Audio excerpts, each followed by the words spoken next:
Hi folks, welcome back. Today's episode is a very special one. See, earlier this morning, a video was uploaded of a debate I did late last year with Isaiah Martin on Jubilee. Now, let me start by being very clear and upfront about something. I'm not here to relitigate this debate. I'm not here to cry foul. I'm not here to claim that I was silenced.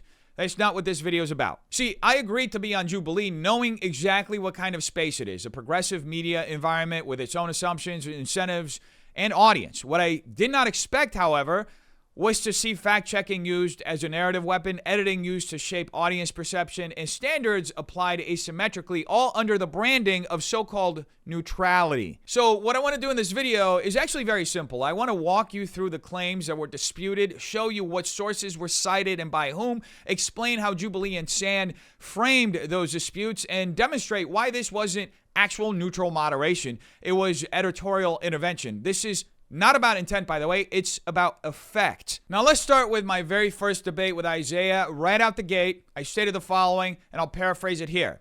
I said that according to DHS data, roughly 70% of ICE arrests and deportations involve individuals who are criminals, meaning they either have criminal convictions or pending criminal charges. The remaining cases involve immigration violations or removal orders. Now, that's not a fringe claim. This is language used repeatedly by DHS and ICE themselves. That's why I cited it. Here it is right on the screen. So it's important to note that the DHS language here is very important, okay? The key phrase directly from DHS statements under the Trump administration is this: 70% of ICE arrests are of criminal illegal aliens with criminal convictions or pending criminal charges. And that's exactly what I stated in the video. And that phrasing matters because DHS is not claiming that 70% are violent offenders or that 70% have felony convictions. They are claiming criminal convictions or pending criminal charges in addition to immigration violations. So again, what I said in the Jubilee video is the operational definition DHS uses when discussing interior enforcement priorities. Now, here's where the dispute actually happened. See, my opponent, Isaiah, did not actually cite DHS, even though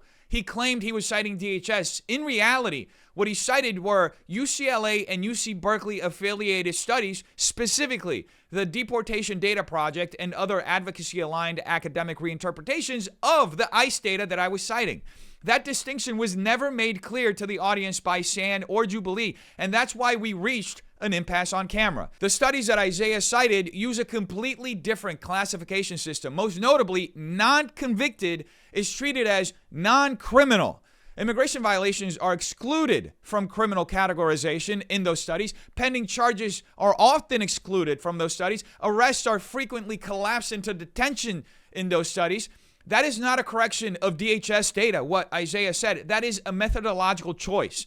That is what Isaiah was actually citing, not DHS like I was. And that distinction matters because the key point that Jubilee and Sand failed to explain in their correction, their fact check of me, is that DHS and UCLA are not disagreeing on the raw data. They are disagreeing on definitions. DHS uses enforcement-oriented categories. They include pending charges and immigration crimes, and they focus on interior removals.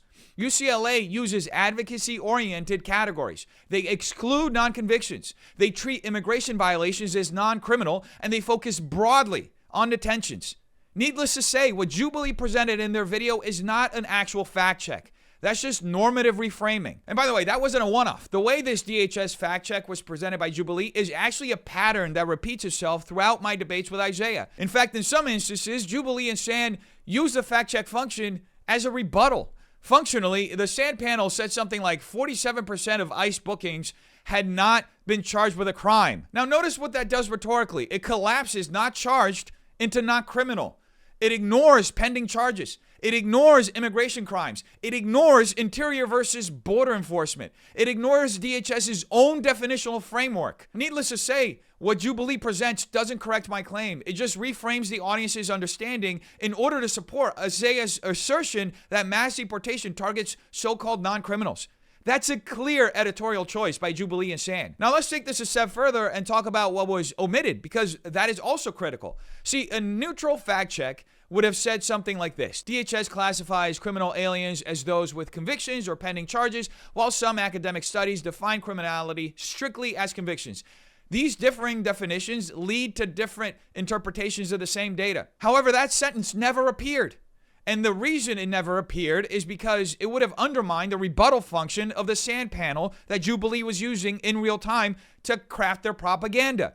Now, let's take this even a step further, okay? Because this asymmetrical fact-checking wasn't accidental by any stretch of the imagination. It was a pattern. And that's where bias becomes provable. Consistently, when I made claims, there were long panels, caveats, reframing, and context removal in those panels. When Isaiah made claims, there were short clarifications, affirming language, or no intervention at all. He was allowed to lie to you repeatedly without any sort of meaningful fact check. And here's a clear example of that. Isaiah repeatedly asserted that Trump's mass deportation plan makes us less safe.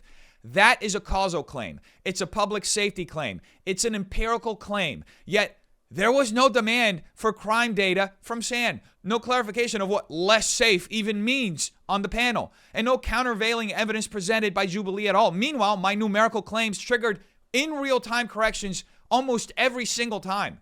That is epistemic inequality. One side must prove everything they say on the spot without notes or sources, while the other side may assert whatever they want without any sort of scrutiny. Isaiah supplied almost nothing in the way of hard data in our debates, and had basically zero sand panels pulled up. Needless to say, that is not neutral moderation, and I think it's beyond obvious at this point. Now, all that being said, we also need to talk about the editing choices, because this goes far beyond aesthetics. This is about power. Who is given authority in a moment and who is not? See, repeatedly, while I was addressing the audience, explaining policy, and making factual distinctions, the camera showed the back of my head. These were over-the-shoulder shots that didn't show my face. Just reduced facial visibility across the board for me. Meanwhile, Isaiah was framed face forward with emotional close-ups and clear audience access. In media psychology, that matters, folks. See, face equals credibility, relatability, and authority. The back of my head signals confrontation and detachment at a subconscious level. And by the way, this wasn't a single shot. It happened repeatedly. And patterns matter, folks, because patterns reveal editorial intent, or at least editorial effect. Now, all that said, it does get worse, because there appears to be at least one instance, and I want to be very careful here when I bring this up, where a reaction shot of me was placed under a different statement made by Isaiah, creating the impression that I was uncomfortable or flustered in a response to something that did not actually produce that reaction. If that did in fact occur, that is not editing for clarity, that is narrative construction. And that technique is used in reality television and political attack ads and manipulative documentaries to effectively manipulate the narrative. And at minimum, the effect is misleading of what actually happened in the moment. It curates a version of events designed to favor one ideological narrative over another. Now, let's take this a step further and talk about our exit monologues, because this part is not even up for debate. Isaiah was given close to 30 seconds, clean entry, clean exit, to deliver a full ad hominem attack narrative against me. Now, meanwhile, my rebuttal was cut into a sentence fragment. It starts mid-thought and ends mid-thought. There's no resolution, no symmetry, no opportunity to finish my argument, which in real time was roughly the same length as his. Now, I think it goes without saying that that violates debate symmetry. It violates editorial fairness. It violates Jubilee's own stated norms. If the roles were reversed, Jubilee would never defend that sort of editorial decision. Okay, now that I said all that, here is a structural reality, and here's why this keeps happening. This isn't just a one-off, folks. It's structural. Jubilee is a progressive platform. It's moderated by progressive norms. It's fact-checked by progressive institutions. It's edited by a progressive staff, and it's distributed to a progressive audience. A conservative entering that space is not a neutral participant. They are the contrast. They are the antagonist. They are the narrative object. This is the MSNBC problem. You can go on MSNBC as a Republican, but you must understand the environment you're walking into is hostile and that they will take you out of context to benefit their narrative. And now, I do want to make something very clear before I close. I actually don't regret doing this debate. Conservatives should exist in these sorts of progressive spaces. But here's a lesson, and here's a warning for my Republican friends, my MAGA friends, my America First friends, anyone who's center-right, or actually anyone who isn't operating to the left of Marx. If you choose to enter these spaces, do not expect neutrality. Do not expect equal standards. Do not expect so-called fact checks to clarify objective truth. They are tools of narrative management. So if you go on these shows, be aggressive, be precise, assume total intervention from channels like Jubilee, assume they will reframe you, assume they will editorialize, assume asymmetric enforcement. Because if you don't, you're not actually debating.